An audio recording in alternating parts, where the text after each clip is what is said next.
All right, today I wrote a paper on a gold based currency system. The way it works is so let's say they float $500,000 in liquidity. And so that's going to cover all of the purchases being made by the users of the gold based currency. And so when a user of the gold based currency makes a deposit, that is a purchase of gold from a gold supplier. They have a relationship with the gold supplier. So they have a volume discount. They're able to purchase the gold bars at spot. They're able to purchase the gold at spot. But the nature of the relationship is such that, it may not be the equivalent of a full gold bar's value, monetary value, but they own that much of the gold bar. And then once that threshold is passed, the value of a gold bar, once they've purchased a full gold bar, then that gold bar is then transported to the gold-based currency. And so whenever they make transactions, as I said, that's a sell. Whenever they make deposits, that's a buy. Liquidity is covered by this $500,000 or however much is needed. And then it's just instantaneous interaction. So they have like an instantaneous set of transactions that go back and forth between the gold currency and the gold supplier. So as soon as they make the purchase, then the liquidity covers it, but instantly it's covered back. That liquidity is replenished by the gold supplier. And so the currency, it's necessary for the currency to grow in the beginning because the gold supplier is only going to be interested in selling gold. He's not interested in buying gold.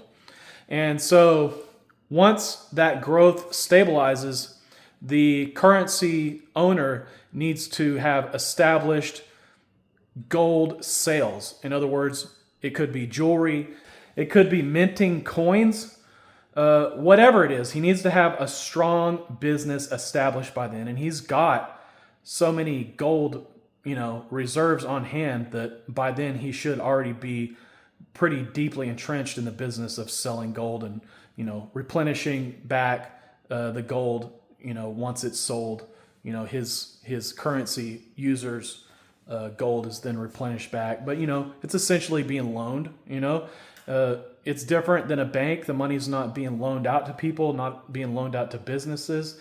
It's being loaned to the currency owner to sell it, and then he has the option at that point to include them in on some of the profits, kind of like an interest, the collection of interest over time on a bank account. And so, anyways, it allows people to get involved in gold ownership at spot price, which they would have to buy a full gold delivery bar in order to buy gold at spot price, which at this point, I don't even know what a gold delivery bar is costing, but I'm sure it's probably somewhere around $1 million or something. But anyways, that's what I spent my time on today. The aliens have said so many things about represent that bank. I have no fucking idea what it means. But I'm pretty sure it probably has something to do with this.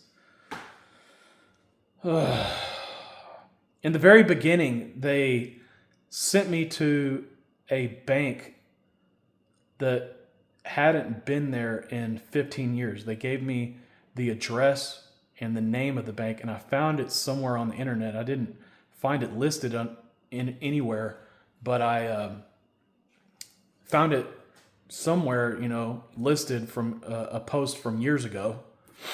And so I went there and I was like, is there a bank here? And they're like, there hasn't been a bank here in 15 years.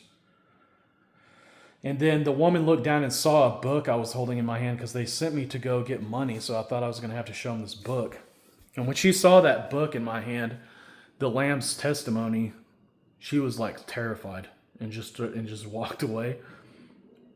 And so, the fact of somebody showing up carrying that, asking about something that hasn't been in existence in 15 years, I'm probably scared her or something. Anyways. All right.